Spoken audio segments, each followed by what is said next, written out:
Hi guys, Shauna Muldrew here, owner of Infinity Nutrition and Health Coaching and registered health coach and nutrition counselor. So today I want to talk to you guys about a very hot topic, healthy foods that will hinder your weight loss progress. So if you are somebody who's ever asked yourself this question, why am I not losing weight? I have tried everything in the book. I'm eating healthy, as far as I know. I'm active, what is going on? Then you're going to be really interested in today's top tips and foods to avoid if you're struggling with this, because it is all too common, but there are some solutions for you today, which I'll cover. Before we get into my top 8 list, there's a couple of facts I want to start off with. So the first one is that perception and reality are often very different.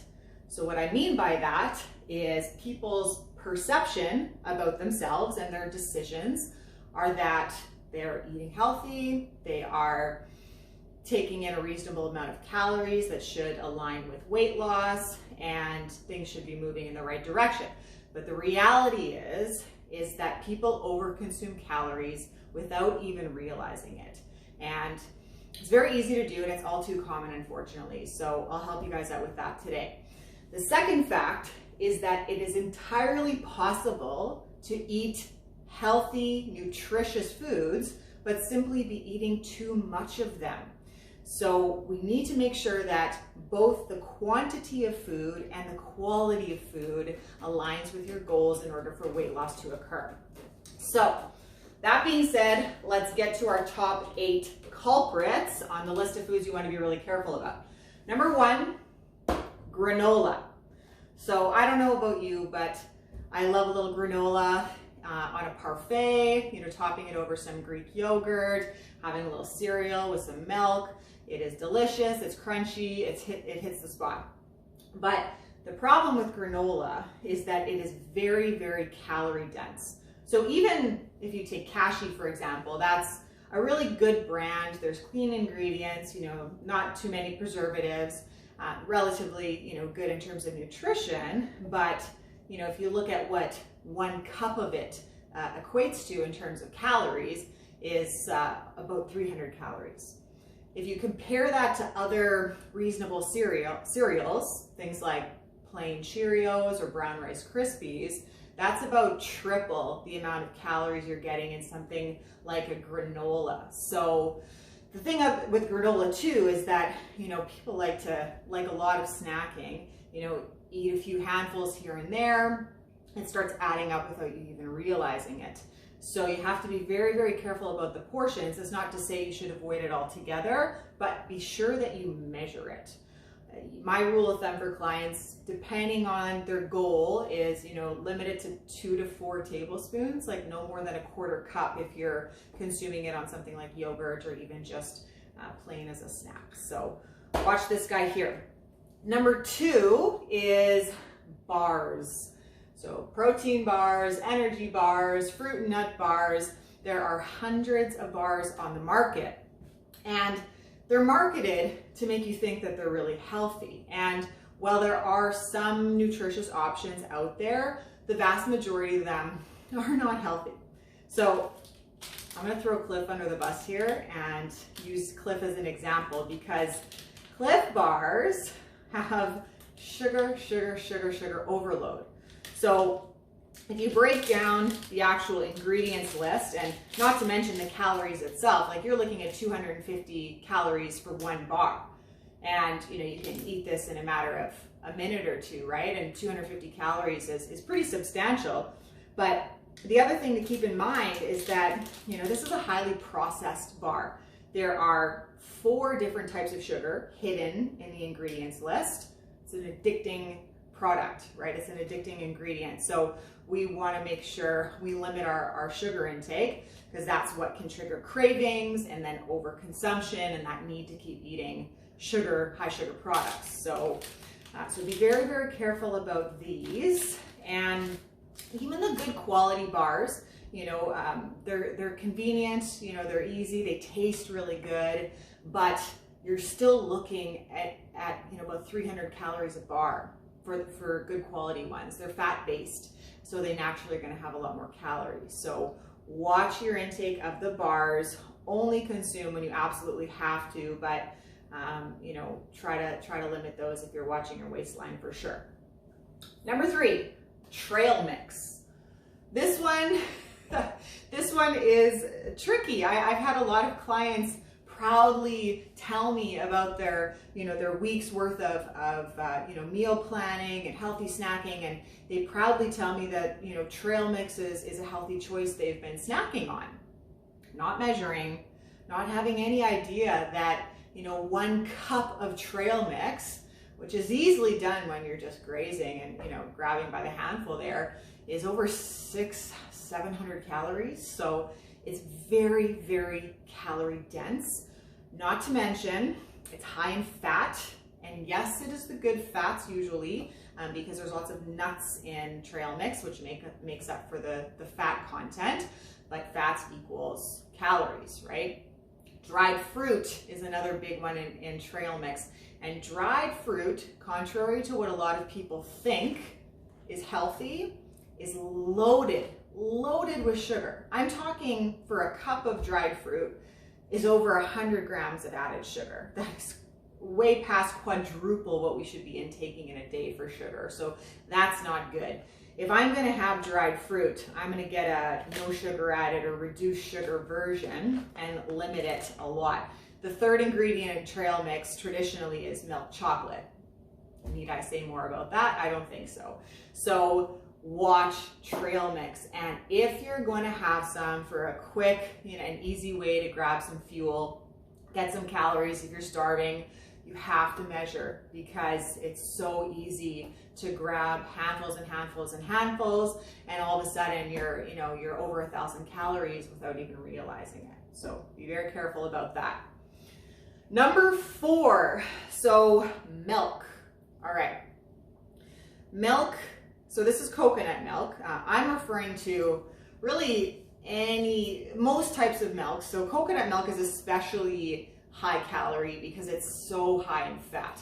1 cup of coconut milk, a full fat coconut milk, is over 500 calories. 500 calories, and it's got over 50 grams of fat on top of that. So for me, if I'm going to use coconut milk, I use it in moderation, and I usually stick with a lighter version. So this Compliments version has 65% fewer calories.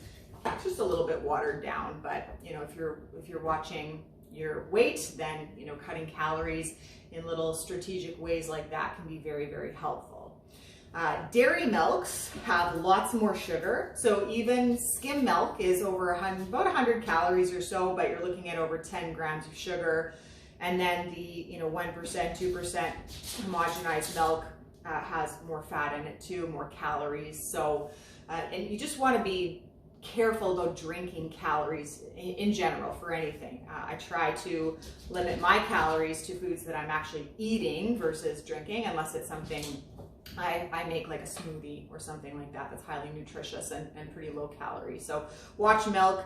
I use non-dairy milks, things like unsweetened cashew milk, unsweetened almond milk, even unsweetened coconut milk can be an option, and that's only about 25 to 50 calories a cup depending on the type you're getting. So it's a great alternative. All right, moving on from milk, number 5, oils and nut butters. Okay, oils and nut butters. So oils we use for just about everything. I mean, in terms of cooking, right? Stir fries, soups, slow cookers, when we're, pan frying, and just about anything, there's usually oil involved. And the other thing with oil is that it's hidden in lots and lots of things that we consume. That's why when we go to restaurants or fast food, it is very much hidden in our foods, and make the calories a lot higher than we might think. A single tablespoon of oil, so this one in particular, which is a great extra virgin olive oil, is 120 calories for a single tablespoon. A tablespoon is about the size of half your thumb, by the way. Like, it's very, very small in volume.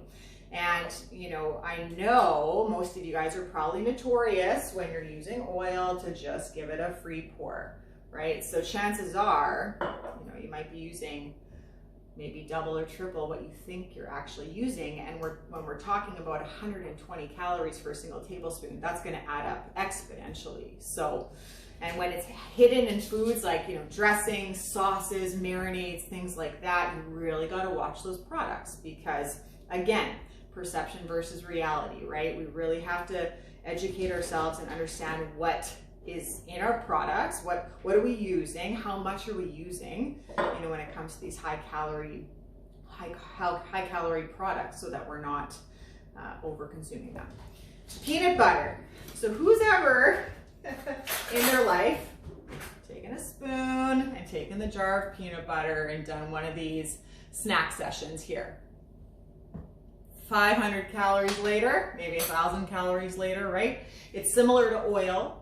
It's a fat-based product, so fat-based products are very calorie dense. A single tablespoon is roughly 100 calories, so that adds up very, very quick. Again, like anything, you should be measuring it and consuming it in moderation. It's a healthy fat. You know, this one is all natural. There's literally only peanuts in here, nothing else whatsoever, but you know, you can overconsume healthy foods, so be very careful about these guys. Okay, number 6, cheese. Cheese. So everybody, well, most people love cheese, right? I've given you a visual here on this too. So cheese, like a lot of things, especially when it comes to snacking, you know, who doesn't like, you know, a good plate of nachos with the cheese just drizzled over, charcuterie board, cheese and crackers, you know, cheese just on its own, right? People are obsessed with cheese, but it is very, very calorie dense. And who actually measures exactly how many calories a serving size of cheese is? I don't know about you, but you know, I don't always do that myself. So what I actually did was I calculated based on the quantity and the grams of cheese. I actually measured this and weighed it precisely to be able to tell you that this little cube of cheese here, and this is a low fat version, by the way, this is 90 calories. So 100 calories, just like that. This is basically, I could eat this just in one bite practically. Now the full fat cheeses that aren't reduced in fat, they're going to be even higher in calories, maybe 120 calories, maybe even more. So you got to watch the cheese. And this guy here, this is what I consume more regularly in moderation. What I like about Baby Bell is that it's individually packaged. So in terms of portion control, it's a no-brainer. These are 45 calories for the light version. So I know without a doubt I'm consuming 45 calories versus cutting up a bunch of marble cheese, so delicious, having no idea how much I'm actually eating, and then probably eating 300-400 calories worth of cheese alone. So big difference there. All right, number 7, red meat.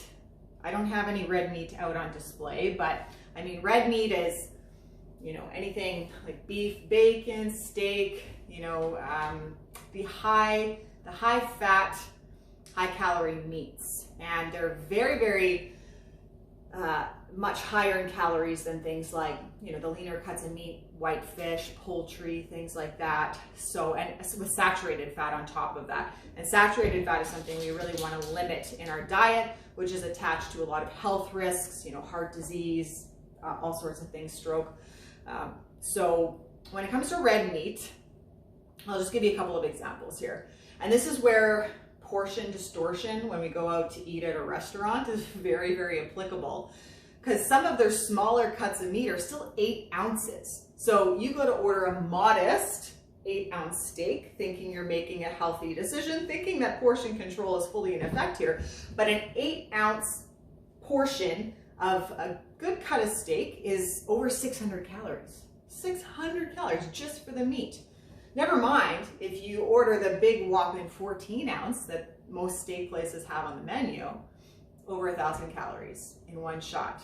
Not to mention saturated fat, you know, that goes with that. So that's something that really should be minimized. Red meat, you know, 1 to 2 times a week maybe, and really replace that with leaner cuts of meat or even plant-based options to save the calories for sure, which, as we're talking about, will align with better weight loss progress, but simply for reducing health risks as well is very important. All right, last but not least is holy guacamole. Avocados, very healthy fat, very nutritious, high in omega-3s. It's got lots of great nutrients in it. However, from a weight loss perspective, one single avocado is around 320 calories.